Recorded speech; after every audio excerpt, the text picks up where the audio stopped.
સુરતની અડાજણ પોલીસે ઘરફોડ ચોરીના ગુનાને અંજામ આપનાર ઘરફોડ ચોરને ઝડપી પાડી તેની પાસેથી ચોરાયેલ 48 લાખની રકમ રિકવર કરી હતી.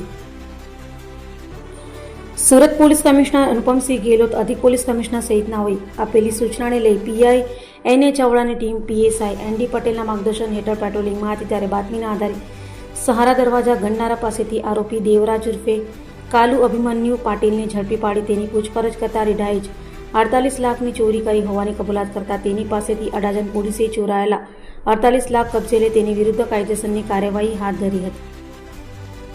48 લાખ જેટલી માતબર રકમની ઘરફોડ ચોરી થયેલ હોવાની ઘટના બનેલી. ઘટનાની જાણ થતાં અડાજણ તેમજ સુરત શહેર ક્રાઇમ બ્રાન્ચ સહિતના ઝોન 5 વિસ્તારના તમામ ઉચ્ચ અધિકારીઓ સાથેની ટીમો સ્થળ પર પહોંચી ગયેલ. ગુનાની જે ઘટના બનેલ તે ડિટેક્ટ કરવા માટે અલગ અલગ ટીમો બનાવવામાં આવેલી, જેમાં અડાજણ પોલીસની વિવિધ ટીમો આ ગુનો ઉકેલવાની દિશામાં કાર્યરત થયેલ. 100થી વધુ સીસીટીવી ફૂટેજ ચેક કરતા ઘરફોડ ચોરી કરનાર આરોપીના વાહનની ઓળખ પ્રસ્થાપિત થયેલ, જેના આધારે આરોપી સુધી પહોંચવા માટે વિવિધ કામગીરી હ્યુમન ઇન્ટેલિજન્સ તેમજ ટેકનિકલ ઇન્ટેલિજન્સના આધારે કામગીરી શરૂ કરવામાં આવેલી. શરૂઆતમાં ગુનો કર્યા બાદ આરોપી મુંબઈ તરફ ભાગી ગયેલ હોવાની હકીકત જણાયેલ, જેના આધારે પોલીસની એક ટીમ મુંબઈ તરફ રવાના થયેલ. આ દરમિયાન જે ચોરીમાં લેવામાં આવેલા રૂપિયા જે આરોપીએ સુરત ખાતે જ એક ખંડેર મકાનમાં છુપાવીને નાસી ગયેલ. જે પૈસા લેવા માટે આરોપી પરત સુરત ખાતે આવેલો અને આરોપીનું પગેરું મેળવી પુણા વિસ્તારમાં આવેલ સહારા દરવાજા પાસેથી આરોપીની અટકાયત કરવામાં આવેલી.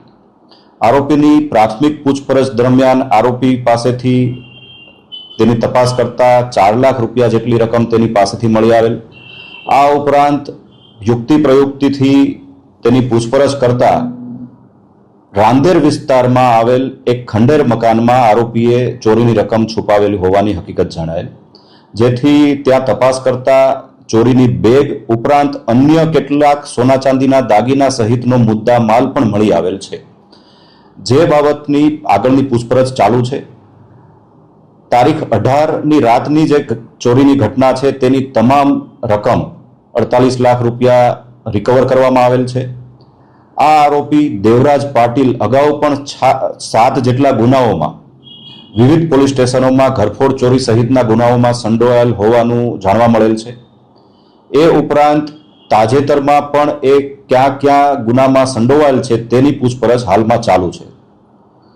સુરત શહેર પોલીસ પોતાના નાગરિકો તથા તેની માલ મિલકતની સુરક્ષા માટે કટિબદ્ધ છે. ભવિષ્યમાં પણ કોઈ પણ પ્રકારની ઘટના બને તો તેને રોકવા માટે અને તેને આરોપીઓને પકડવા માટે સુરત શહેર પોલીસ કટિબદ્ધ છે અને કોઈ પણ સંજોગોમાં સુરત શહેરના નાગરિકોની સલામતી માટે માનનીય પોલીસ કમિશનર શ્રી અનુપમસિંહ ગેહલોત સરના માર્ગદર્શન હેઠળ સુરત શહેર પોલીસ કાર્યરત રહેશે.